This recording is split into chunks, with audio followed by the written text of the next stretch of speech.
गेहूं की फसल का उत्पादन 30 क्विंटल तक भी आ जाता है, इसमें कोई शक नहीं। लेकिन ज्यादातर किसान 22-23 क्विंटल तक ही पहुंच पाते हैं। फिर वह कहते हैं कि 30 क्विंटल तक गेहूं का उत्पादन आ ही नहीं सकता। जय सब बातें गलत है, लोग झूठ बोलते हैं। 27 या 28 क्विंटल तक तो गेहूं का उत्पादन किसान बड़े आराम से ले लेते हैं और 30 क्विंटल तक का भी उत्पादन आ जाता है। इसमें कुछ खास बातों का ध्यान रखना जरूरी होता है। तो इसके लिए पहले 35 दिन जो होते हैं ना, बड़े महत्वपूर्ण होते हैं, जो फसल के उत्पादन का आधार तय कर देते हैं। इस समय यदि हम सही तरीके से और सही नुक्ते अपनाएं तो उत्पादन में बढ़ोतरी भी कर सकते हैं, और यदि अनदेखी कर दें तो उत्पादन में नुकसान भी हो जाता है। तो किसी भी काम की शुरुआत जितनी अच्छे तरीके से होगी, उसका परिणाम भी उतना ही अच्छा आने की उम्मीद होती है। जब हम गेहूं का अधिकतम उत्पादन लेने की सोच रखते हैं तो शुरुआत भी अच्छी होनी चाहिए। शुरुआत के इन 35 दिनों में कौन कौन से काम हमने करने हैं, इसके बारे में हम इस वीडियो में आपके साथ चर्चा करेंगे, जहां हम आपको 5 नुक्ते शेयर करेंगे, जिसे अपनाकर शुरुआती चरण में बहुत अच्छी फसल में बढ़ोतरी होती है। फसल का फटाव बड़ी तेजी से बढ़ता है। और सबसे पहले सभी किसान दोस्तों को सत श्री अकाल। दोस्तों, मैं हूं जगजीवन सिंह जबंदा और आप जुड़े हैं यूट्यूब चैनल खेती डायरी जंक्शन हिंदी के साथ। जो भी किसान भाई पहली बार चैनल पर आए हैं, नए आए हैं और अभी तक चैनल को सब्सक्राइब नहीं किए हैं, तो वो चैनल को सब्सक्राइब कर सकते हैं और साथ ही बेल वाला आइकन दबाकर नोटिफिकेशन ऑन कर लें, ताकि आने वाली जो नई वीडियो है, नई जानकारी आपको मिलती रहे।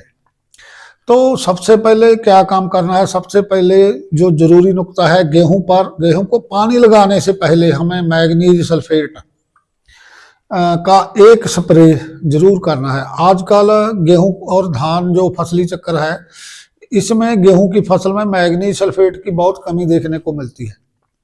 खासकर जो रेतीली जमीनें हैं जहां पर कमी और ज्यादा आती है, तो इसलिए 1 किलो मैग्नीज सल्फेट को 200 लीटर पानी में घोलकर आप गेहूं को पहले पानी से 2-3 दिन पहले स्प्रे कर दें। तो इससे गेहूं की फसल है ना, जो पीली नहीं पड़ेगी, पत्तों में क्लोरोफिल बढ़ता है और जो फसल है वो हरी भरी रहती है, और नाइट्रोजन वाली खाद है वो सही मात्रा में पौधे को उपलब्ध होती है। तो दूसरा नुक्ता यह इससे भी ज्यादा जरूरी है, गेहूं की फसल में पहला पानी यदि सही समय पर लग जाए तो फसल बहुत अच्छी होती है। माहरों की राय के अनुसार बुआई के लगभग 25 दिन बाद पहला पानी लगाना है। हालांकि किस्म और इसमें नमी के हिसाब से थोड़ा वाला आगे पीछे हो सकता है, लेकिन अगर सबसे अच्छे रिजल्ट देखने हैं तो 25 दिन के बाद पहला पानी सबसे अच्छे नतीजे देता है। तो इसके लिए कुछ कारण है। गेहूं की फसल में 22 और 23 दिन के बाद क्राउन रूट्स निकलती है। क्राउन रूट्स वो जड़ें होती है जो सीधे तने से जुड़ी होती है, और पहली जड़ें बीज के साथ जो बनती है वो खत्म हो जाती है, और नई जड़ें जिसको क्राउन रूट बोलते हैं वो चलती है। इनसे पौधा पूरी खुराक लेता है। जब क्राउन रूट्स बन जाती है, उसके बाद पौधे को जल्दी से जल्दी पानी की जरूरत होती है, ताकि पौधे को पोषक तत्व ना वो जल्दी से मिले और पौधे का फटाव तेजी से शुरू हो जाए। लेकिन कई बार भारी या चिकनी जमीनों में, जहां पर नमी बहुत अधिक मात्रा में होती है, वहां पर क्राउन रूट्स को पर्याप्त नमी मिल जाती है। तो इसके लिए 2-4 दिन पानी हम लेट भी लगा सकते हैं, कोई ज्यादा फर्क नहीं पड़ेगा। लेकिन आम हालत में पहला पानी है ना, वो 25 दिन के आसपास लगाना सबसे ज्यादा फायदेमंद रहता है, क्योंकि 25 और 26 दिन के बाद जमीन के ऊपर वाले हिस्से में नमी आमतौर पर घट जाती है, कम हो जाती है, जिसके पौधा जमीन से पोषक तत्व नहीं ले पाता। तो इसलिए ज्यादातर जो माहिर हैं वो 25 दिन के बाद पानी लगाने की सलाह देते हैं। इसका सबसे बड़ा फायदा यह होता है कि जो इसमें नदीन होता है, गिल्ली डंडा, उसको हम बड़ी अच्छी तरह से कंट्रोल कर लेते हैं, क्योंकि इस समय गिल्ली डंडा जो होता है छोटा होता है और छोटे नदीन को कंट्रोल करना आसान होता है। तो यदि हम पहला पानी लेट लगाएंगे तो गुल्ली डंडा बड़ा हो जाएगा, तो फिर आगे धुंध वगैरह आ जाती है, स्प्रे में देरी हो जाती है और गुल्ली डंडा जो हमारा ना कंट्रोल से बाहर हो जाता है। तो इसलिए जरूरी नुक्ता है कि पहला पानी 25 दिन के बाद जरूर लगा दें। तीसरा और जरूरी नुक्ता, कौन सी खाद कैसे डालनी है और कब डालनी है। इस समय पौधा सबसे ज़्यादा जो खुराक की आवश्यकता रखता है, महसूस करता है। तो सबसे ज़रूरी खाद जहाँ पर यूरिया है, यूरिया डालने का सबसे बेहतरीन तरीका यह है कि पहला पानी लगाने से 3 और 4 दिन पहले यूरिया खेत में छिड़क दें। इस समय सल्फर खाद का रिजल्ट भी बहुत अच्छा मिलता है, क्योंकि ज़मीनों में सल्फर की कमी भी अधिक देखने को मिलती है। तो कई किसान बुआई के समय DAP के साथ सल्फर डाल देते हैं। यदि उस समय आपने सल्फर नहीं डाली तो पहले पानी के साथ, पहले यूरिया के साथ मिलाकर आप सल्फर डाल सकते हैं। तो इससे पौधा जमीन से पोषक तत्व बड़ी आसानी से लेता है, जड़ों की डेवलपमेंट अच्छी होती है और जमीन में हवा का जो आदान प्रदान बहुत ज़्यादा हो जाता है, खासकर काली या चिकनी जमीनों में जहाँ पर जो सल्फर है उसके रिजल्ट बड़े अच्छे मिलते हैं।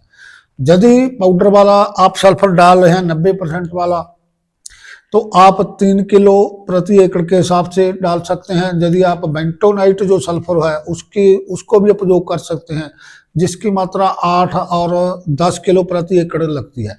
अगर धान में पोटास का उपयोग किया है तो गेहूं में पोटास डालने की अब जरूरत नहीं है। लेकिन यदि धान में भी आपने पोटास नहीं डाली और बुआई के समय गेहूं में भी पोटास नहीं डाली, तो आप इस समय भी म्यूरेट ऑफ पोटास, जिसे किसान इसको मिर्च वाला पोटास भी बोल देते हैं, 20 किलो प्रति एकड़ के हिसाब से आप डाल सकते हैं। एक बात का आप ध्यान रखें, यूरिया डालने के बाद जो पानी है ना वो तुरंत नहीं छोड़ना, कम से कम 1 या 2 दिन बाद और 3 दिन बाद पानी छोड़ें, नहीं तो काफ़ी सारा जो यूरिया है वो वेस्ट चला जाता है, लीच डाउन हो जाता है, जमीन के नीचे चला जाएगा। तो अब आगे बात करते हैं चौथे पॉइंट के, जो नदीन की रोकथाम। गेहूं में गुल्ली डंडा ये काफ़ी बड़ा नदीन है, इसकी वजह से उपज में काफ़ी नुकसान होता है। तो गुल्ली डंडे को कंट्रोल करने के लिए किसान अक्सर पहले पानी के बाद यूरिया में मिलाकर मेट्रीब्यूजन जो दवाई होती है उसका छिड़काव करते हैं। तो इससे गुल्ली डंडा तो थोड़ा सस्ते में कंट्रोल हो जाता है, लेकिन यह तरीका सही नहीं है। इससे गेहूं की फसल दब सकती है, तना कमजोर हो जाता है और उपज पर बहुत बुरा असर पड़ सकता है, क्योंकि किसान 500 ग्राम या उससे भी ज़्यादा जो मेट्रीब्यूजन खेतों में डाल देते हैं। इसका नुकसान अगली फसल धान तक भी पहुंच जाता है। तो फिर गिल्ली डंडा कंट्रोल करने के लिए हमें क्या करना होगा? ज़्यादातर किसान बुआई के समय अब कीड़ा या मोमोजी दवाई, जो पाइरॉक्सासल्फोन जैसी दवाइयाँ मार्केट में आती हैं, उसका इस्तेमाल करते हैं।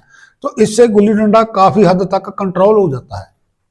तो यह दवाई पहला पानी देने के बाद भी स्प्रे की जा सकती है और उस समय गिल्ली डंडा कंट्रोल हो जाता है। या फिर पहला पानी लगाने से 2-3 दिन पहले आइसोप्रोटोजोरान दवाई जो पहले आती थी, जैसे एरिलोन है, जो नोसिलोन वगैरह, जो पहले किसान उसको जानते थे, तो इसका इस्तेमाल भी किया जा सकता है। 500 ग्राम दवाई एरिलोन, उसमें 30 और 40 ग्राम दवाई मेट्रीब्यूजन प्रति किले के हिसाब से, प्रति एकड़ के हिसाब से पानी में डालकर स्प्रे कर दें। तो इससे भी गुल्ली डंडा बड़े अच्छे से कंट्रोल हो जाएगा। जो गुल्ली डंडा बच जाता है वह पानी के बाद, जब जमीन में थोड़ा नमी कम हो जाता है, तो उस समय एक और स्प्रे 70 से 80 ग्राम लेकर मेट्रीब्यूजन को 150 से लेकर 200 पानी लीटर में आप घोलकर स्प्रे कर सकते हैं। तो इसके जो परिणाम है काफ़ी अच्छे देखने को मिलते हैं। और पानी के बाद अब कीड़ा दवाई भी की जा सकती है।